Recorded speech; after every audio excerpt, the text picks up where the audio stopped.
বাংলাদেশের প্রধান রাজনৈতিক দল বিএনপি তাদের আসন্ন ত্রয়োদশ জাতীয় সংসদ নির্বাচনে প্রস্তুতি শুরু করেছে। দলের চেয়ারপারসন বেগম খালেদা জিয়া দীর্ঘ ১০ বছর পর সরাসরি নির্বাচনী প্রচারণায় অংশ নিতে যাচ্ছেন। তার নিরাপত্তা ও স্বাস্থ্যের জন্য বিশেষ ব্যবস্থা গ্রহণ করা হচ্ছে, যার মধ্যে রয়েছে জাপান থেকে আনা বুলেট প্রুফ মিনিবাস।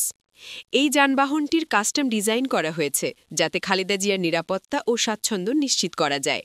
একই সঙ্গে তারেক রহমানের জন্য একটি বুলেট প্রুফ গাড়ি আনার প্রক্রিয়া চলছে। বিএনপির শীর্ষ নেতৃত্বের তথ্য অনুযায়ী খালেদা জিয়া দেশের বিভিন্ন জেলা সফর করবেন এবং জনসভায় অংশ নেবেন। তার সঙ্গে নিরাপত্তা কর্মকর্তা, ব্যক্তিগত চিকিৎসক ও সহকারী দল থাকবে। ঢাকার গুলশানে খালেদা জিয়ার রাজনৈতিক কার্যালয়ে প্রচারণা সূচি, ভ্রমণ পথ এবং জনসভাস্থল নির্ধারণের কাজ চলছে।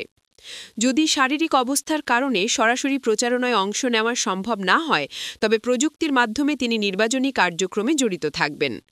সম্ভাব্য প্রার্থী হিসেবে খালেদা জিয়ার নাম ফেনীর একটি আসনে উল্লেখ করা হয়েছে।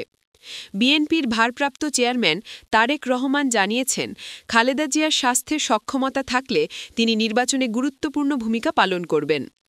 বিএনপি ত্রয়োদশ জাতীয় সংসদ নির্বাচনের জন্য ব্যাপক প্রস্তুতি নিচ্ছে, যেখানে দলের প্রধান চেয়ারপারসন খালেদা জিয়া সরাসরি নির্বাচনী প্রচারণায় অংশ নেবেন।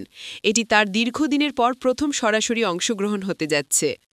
খালেদা জিয়ার নিরাপত্তা ও স্বাস্থ্যগত অবস্থার কারণে বিশেষ বুলেটপ্রুফ মিনিবাস কেনা হয়েছে এবং নিরাপত্তা ব্যবস্থার জন্য বিশেষ পরিকল্পনা গ্রহণ করা হয়েছে। নিরাপত্তা ও চিকিৎসক সহ একাধিক সহকারী তার সঙ্গে থাকবেন। যদি শারীরিক কারণে সরাসরি প্রচারণায় অংশ নেওয়া সম্ভব না হয়, তবে প্রযুক্তির মাধ্যমে তার প্রচারণা চালানো হবে। প্রাথমিকভাবে খালেদা জিয়াকে ফেনীর একটি আসনে প্রার্থী করা হতে পারে, যা দলীয় নেতাদের মধ্যে শোনা যাচ্ছে।